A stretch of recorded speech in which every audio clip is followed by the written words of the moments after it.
انسان کو انسان سے دور کرنے والی پہلی چیز اس کی زبان اور دوسری اس کا مال، اس کا پیسہ ہے۔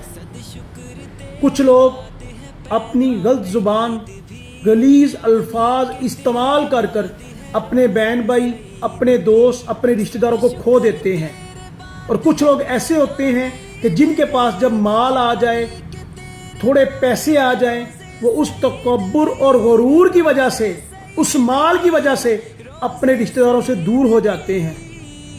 پیارے دوستو، اپنی زبان کو کنٹرول میں رکھیں۔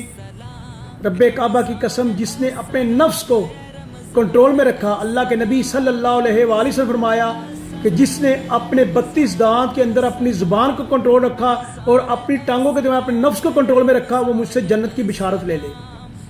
تو انسان دوسرے انسان سے تب ہی دور ہوگا جب اس کی زبان میں محبت نہ ہوگی، نفرت ہوگی، چاہت نہ ہوگی، نفرت ہوگی، اپنے مال پر تکبر اور غرور کرے گا تو اس کا بہن بھائی اس سے دور ہو جائے گا۔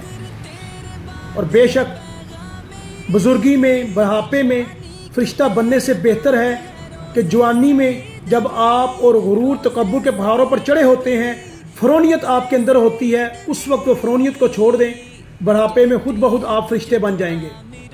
جب جوانی میں آپ تکبر اور غرور کرتے ہیں، فرونیت استعمال کرتے ہیں، اپنے اندر اپنے مال کی، اپنی گاڑی کی، اپنے عیش و عشرت کو تکبر و غرور کی شکل میں لا کر دوسروں سے غلط بیہیو کرتے ہیں، تو اس سے اللہ بھی ناراض ہوتا ہے۔ آخری عمر میں آ کر اگر آپ فرشتہ بننے کی کوشش کریں گے تو جوانی کے جو آپ کے غلط کام ہے، کیا آپ سمجھتے ہیں کہ آپ جس سے آپ نے زیادتی کی ہوگی، جس کا حق کھایا ہوگا، وہ آپ کو اللہ سے معاف کروا دے گا؟ ایسا کبھی بھی ممکن نہیں۔ اگر آپ نے کسی سے زیادتی کی ہے تو اس سے معافی مانگے، اگر کسی سے ظلم کیا ہے تو اس سے معافی مانگے، کسی کا حق کھایا ہے تو اس کا حق واپس کرے، کسی یتیم مسکین کا مال کھایا تو اس کا مال واپس کرے۔ رب کعبہ کی قسم، انصاف یہی ہے کہ جس سے آپ نے زیادتی کی اس سے معافی مانگے۔ اللہ تو تب معاف کرے گا جب وہ بندہ معاف کرے گا۔ تو اللہ سے دعا ہے کہ رب العالمین ہمیں دین حق کی سمجھ عطا فرمائے۔ عروج میں اگر نظریں نیچی رکھیں گے، لہجہ نرم رکھیں گے تو زوال آنے پہ کبھی تکلیف نہیں ہوگی۔ جب عروج ہو تو نظریں نیچی رکھیں، ماں بہن بیٹی کی عزت آبرو کو محفوظ رکھیں، اپنی نظروں سے، اپنے لہجے میں، اپنی زبان میں نرم اور ملائمیت رکھیں۔